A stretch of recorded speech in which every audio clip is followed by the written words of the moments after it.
Olha o que ele diz. Sob outro aspecto, as vinculações com personalidades psicopatas desencarnadas ou inimigos pessoais de outras experiências carnais respondem por sua indução à dependência viciosa, na qual também se comprazem em mecanismos de vampirização cruel, em verdadeira interdependência espiritual. O que vocês acharam disso? Personalidades psicopatas, o prazer de gerar o mal, de prejudicar, de ferrar com o outro, ou os inimigos pessoais, os nossos conflitos de outras encarnações, e às vezes a gente ferra alguém dizendo você não presta, você não serve, você tem que se matar, e essa pessoa se mata, e às vezes a gente ferra alguém enfiando ela também no vício. Se não houver o conteúdo pessoal, tem como obsessor interferir? Não. Então existem as nossas questões pessoais. Mas veja que Joana de Ângeles cogita aqui esse elemento, o da influência espiritual. Porque aí, quando nós consideramos o processo obsessivo, isso amplia a nossa área de atuação em termos de autocuidado. Eu preciso lidar com todos aqueles meus conteúdos que nós estávamos falando até agora, porque eles me levam à dependência, mas agora, em termos de obsessão, isso quer dizer que eu preciso aprender a cuidar mais dos meus pensamentos. Porque às vezes vem a vontade de usar a droga, ou de beber, ou de fumar, ou de qualquer coisa, e não tem nada a ver com a dependência nesse aspecto psicológico que a gente estava falando. É um sopro que vem ali do tipo, vamos dar uma paradinha e beber um pouquinho. E ele diz, verdade, não tem nada a fazer agora, a coisa tá meio chata. E aí vai. André Luiz faz algumas descrições muito interessantes das influências espirituais, em especial em relação ao álcool, de um senhor que estava na casa sentado lendo o jornal, e o espírito que deseja vampirizá-lo, que deseja se beneficiar destes eflúvios, porque este espírito era alcoolista quando encarnado, se aproxima dele e lhe estimula que ele vá ao bar da casa para beber. Ele vai e bebe, e a descrição que André Luiz faz é de que esses eflúvios, este prazer, ele é captado pelo espírito. Depois ele senta, já tinha se satisfeito. Aí agora o outro espírito, que também queria se satisfazer, induz esse homem a voltar ao bar e beber mais uma dose, e esse espírito se satisfaz destes eflúvios. Ele não estava bebendo pelas suas questões psicológicas, ele estava bebendo por interferência espiritual. Mas porque não conseguiu diferenciar os pensamentos próprios dos pensamentos alheios. Então, se você estava achando que estava ruim, a coisa pode ficar muito pior. Dúvidas?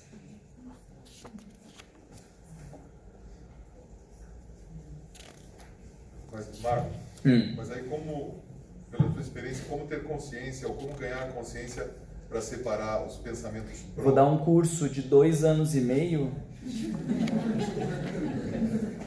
Daí a gente conversa isso nesse curso. Certeza nunca a gente vai ter. Mas a lógica que eu gosto é assim: se você tem uma piscina cristalina, se eu jogar uma pedrinha, você consegue perceber. Se você estiver lá embaixo, você consegue perceber que algo aconteceu. Agora, se essa piscina estiver toda tumultuada, você pode jogar um pedregulho que você não percebe o que aconteceu. Quanto mais serena a nossa mente estiver, mais fácil é da gente perceber as ações externas. Mas como a nossa mente vive tumultuada, a gente não consegue perceber e fica completamente vulnerável.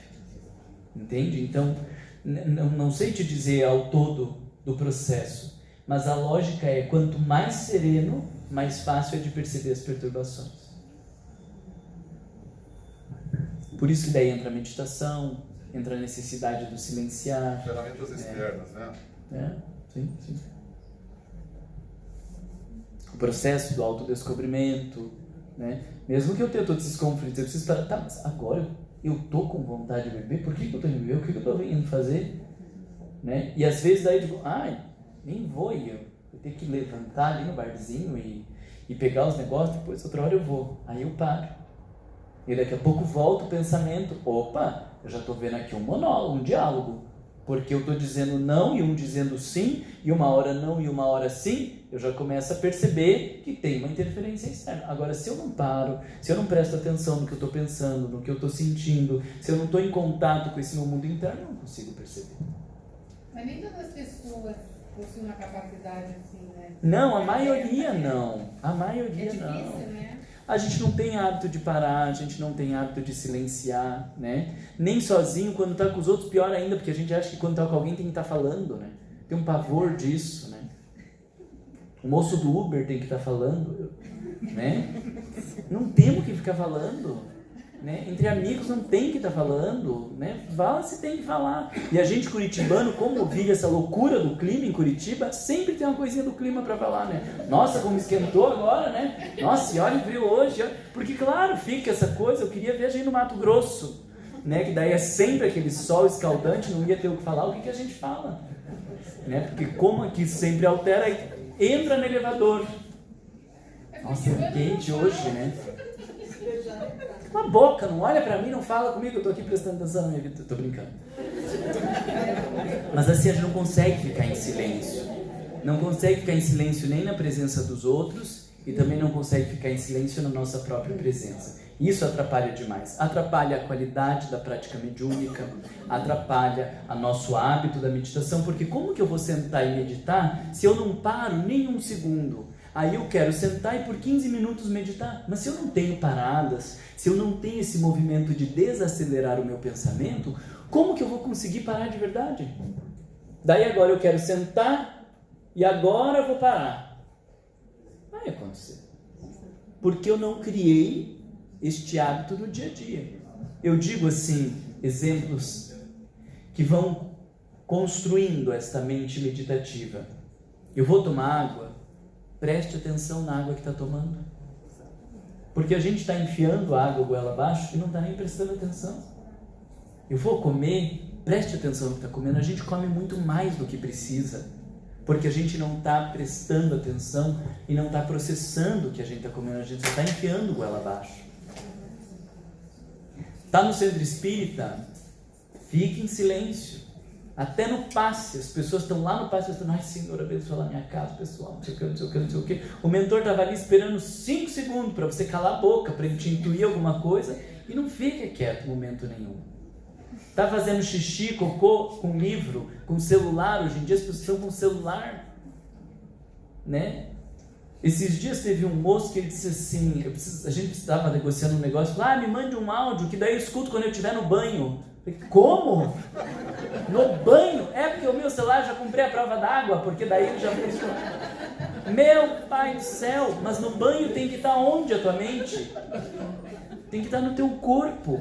Se ele está cansado, se você se desgastou demais durante o dia, você tem que perceber as tensões, porque as tensões vão falar de como você está administrando as suas emoções, seu dia a dia. Você tem que cuidar do corpo nesses momentos. Escovando o dente com uma mão, com a outra no celular, vendo a timeline. Isso aí foi feito pelo inimigo, esses Facebook, esses negócios, para fazer que a gente desconecte da gente. Não é possível.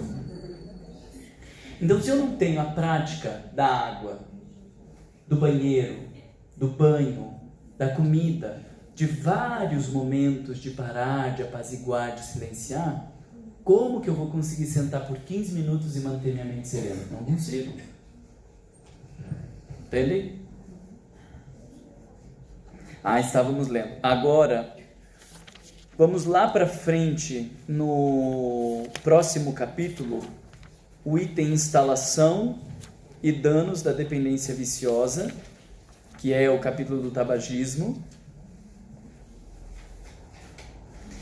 E aí pula vários parágrafos e começa com fenômeno especial. Depois de Freud, da pulsão de morte, ele diz assim: fenômeno especial ocorre nesta como em qualquer outra dependência viciosa, que é a presença de espíritos igualmente enfermiços, que se utilizam do paciente para a convivência obsessiva, dando prosseguimento aos hábitos infelizes em que se compraziam quando estavam encarnados, né? E ora lhes falta em face da ausência da organização física. Assim, estabelecem ligações mórbidas, ensejando processos de vampirização que se fazem mais complexos quando utilizam dos vapores etílicos, das emanações do tabaco, das drogas, para continuarem comprazendo-se. Quem não tem a lógica, né, desse termo vampirização, por que a gente usa a expressão vampirismo? O que faz o vampiro? Se alimenta do sangue das suas vítimas, né? Então, vampirização é nesse sentido, o espírito se aproxima para se alimentar dos eflúvios ou destas energias que o encarnado está usufruindo naquele momento. Esta ingerência mais agrava o estado do paciente físico, porque mesmo usando a bengala psicológica, prossegue frustrado em razão do desvio daquela substância que lhe parecia auxiliar quando em tormento. Então o que ela está afirmando é que se eu uso dessas substâncias para lidar com todos aqueles meus conflitos e os espíritos se alimentam disso, nem os meus conflitos eu estou conseguindo lidar. Olha que desgraça! À medida que a parasitose espiritual mais se aprofunda no comportamento do encarnado, este sente-se ainda mais enfraquecido, aturdido e infeliz, esvaziado de ideias de superior significação. Toda vez que pensa em abandonar o vício, tem a mente invadida por pavores e ameaças não verbalizadas, que mais o afligem e o atiram no vazio existencial. Porque ele não está, muitas vezes, lidando apenas com o próprio vício. Ele está lidando com o seu e com o vício de outros espíritos que ele se afinou ao longo de muito tempo e que não querem que ele pare de usar para que eles também não parem de se beneficiar.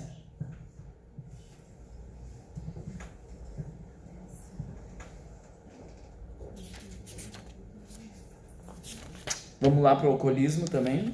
Mais para frente também fala de obsessão. O meu está aqui na 3ª página. Dentro do parágrafo que está falando o dependente alcoólico.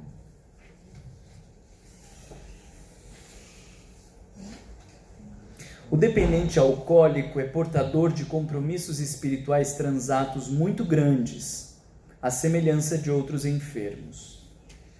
No caso específico, há um histórico anterior em experiência passada, quando se entregou às dissipações, especialmente de natureza etílica, assumindo graves compromissos perturbadores, com outros espíritos que lhe padeceram as injunções penosas e que não o perdoaram.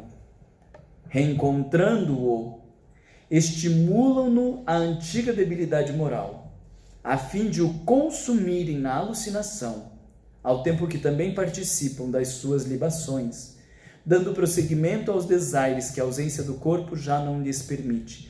Então, muitas vezes, estimula este sujeito como forma de se vingar da pessoa, dos equívocos de encarnações passadas. A semelhança do que ocorre com o tabagismo e o drogado, estabelece-se um conúbio vampirizador por parte do desencarnado que se torna hóspede dos equipamentos nervosos via perispírito, terminando por conduzir o paciente ao delirium tremens, como resultado de insuficiência suprarrenálica, quando o organismo exaurido tomba sob situação de hipoglicemia e de hiponatremia.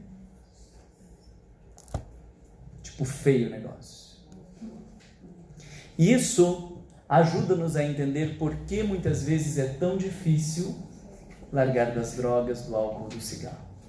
Porque a gente está lidando não só com os nossos conteúdos, mas ainda com várias outras forças. Marlon, o que O delirium tremens na medicina, ele é o delírio que o paciente faz quando o organismo precisava do álcool e não tem. Então é muito comum isso, a gente via lá na clínica psiquiátrica, o paciente que fica internado, ele estava bebendo todo dia, bebendo um monte todo dia. E daí quando ele fica internado, os primeiros dias ele fica delirante.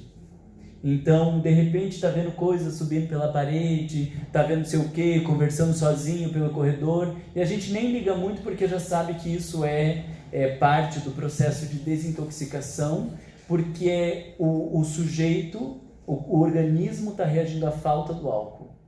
Agora, quando ela traz aqui, ela está falando que parte desses delírios podem ter a ver com a influência espiritual. Aí eu já nunca... Depois que eu li isso, eu nunca vi um paciente fazendo esse tipo de delírio para pensar como que pode. Eu lembro de um moço que ele chegou e disse: Dr. Marlon, o carro tá vindo, não sei o quê. E aí, claro, eu era super novinho, né? Super dedicado, fui sentar com ele, conversar. Aí eu lembro que veio a médica psiquiatra e disse: Marlon, não gasta teu tempo aí, que daqui a pouco já passa e não vai nem lembrar das coisas que aconteceram. Então, ficava nos delírios, umas coisas assim, às vezes agressivo, depende de mil conteúdos que emergem, mas pela falta do álcool. Não, tem uma cerveja chamada delírio. Meu pai do céu.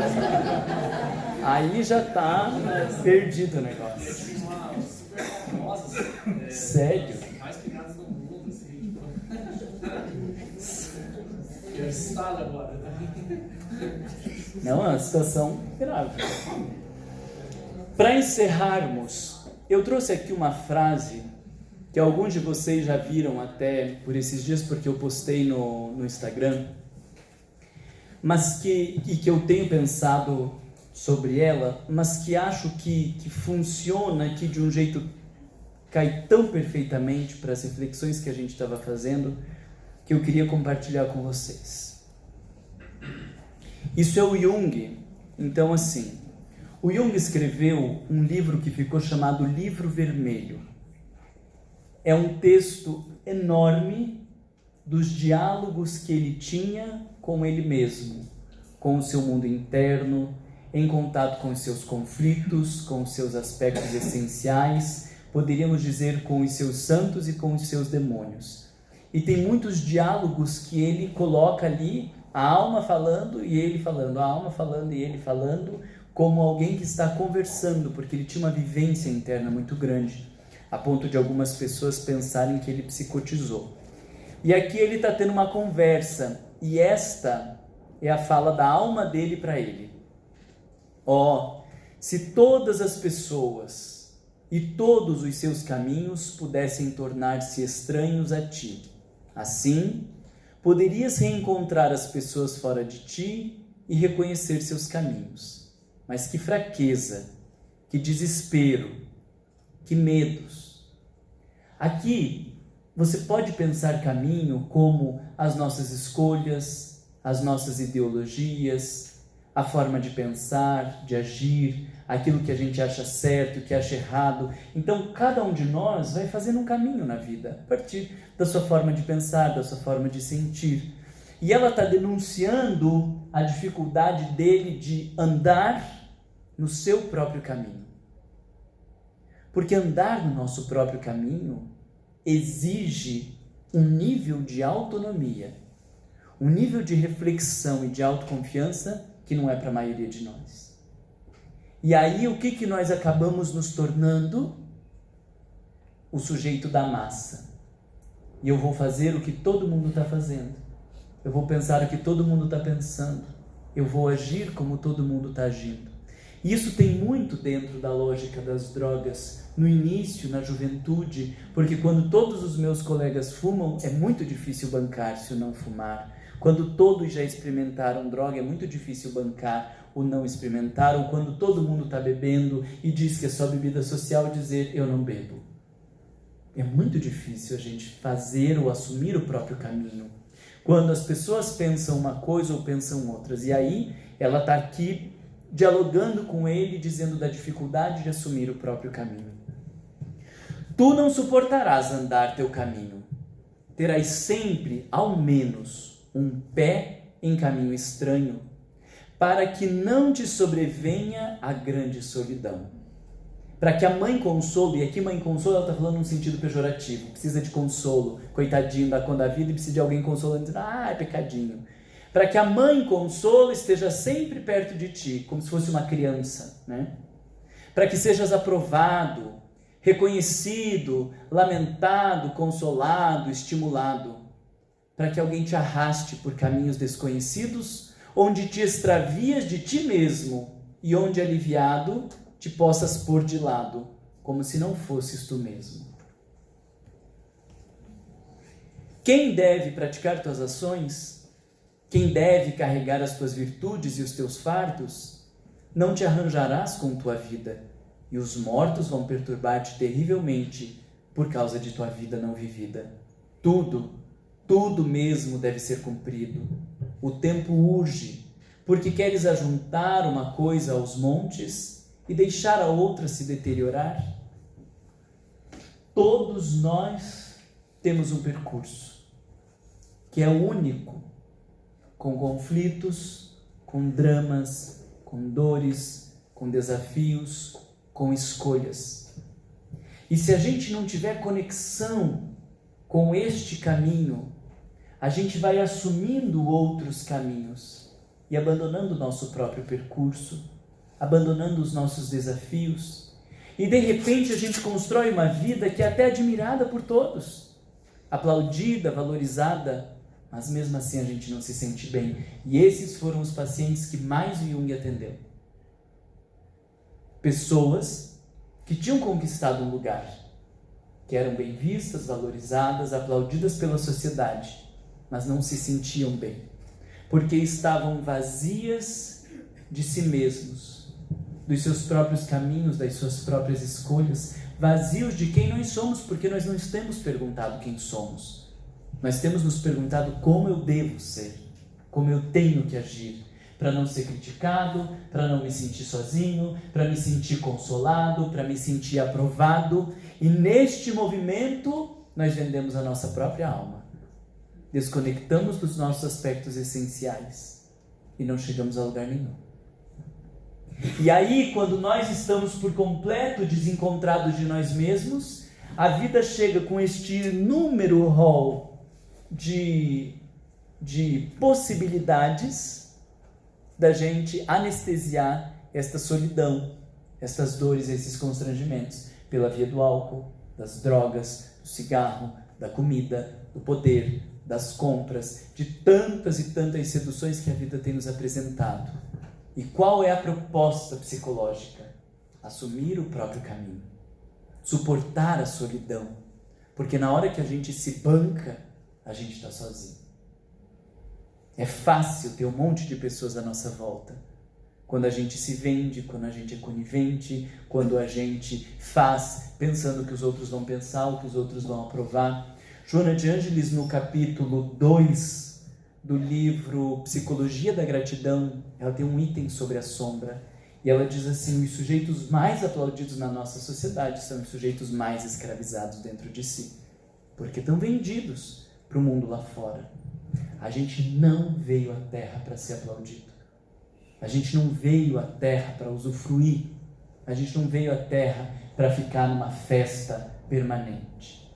Todos nós somos espíritos comprometidos com o passado, cheios de complexos, de dramas, de dores e de inseguranças. O que nos leva às drogas, ou a todas estas drogas que a sociedade atual oferece, não são os complexos. Não é a timidez. Não é a insegurança, é a falta de coragem de assumir-se e confrontar-se com essas coisas. Porque Francisco de Assis também tinha seus complexos, também tinha suas limitações e suas inferioridades. Madre Teresa de Calcutá também tinha seus complexos, também tinham as suas limitações e as suas inferioridades, como todos nós temos. O que nos leva a este caminho pervertido é não querer enfrentar a vida pela frente, é não querer assumir o próprio caminho e pagar o preço de ser quem nós somos. Então o convite não é para ficar tudo lindo, maravilhoso, para ser a pessoa mais bem resolvida, a pessoa analisada, porque essas pessoas não existem. O convite é para assumir Nós temos sim inseguranças, nós temos dores, nós temos fragilidades, nós temos medos. E na medida que eu assumo que tudo isso faz parte de mim e suporto todos estes elementos, eu não preciso mais das camuflagens, das drogas, para fingir que não sou quem eu verdadeiramente sou. E aí olha que interessante, a gente que estava tentando fugir para viver uma vida leve, vive uma vida pesada. E quando a gente consegue assumir todo esse peso, a vida fica mais leve.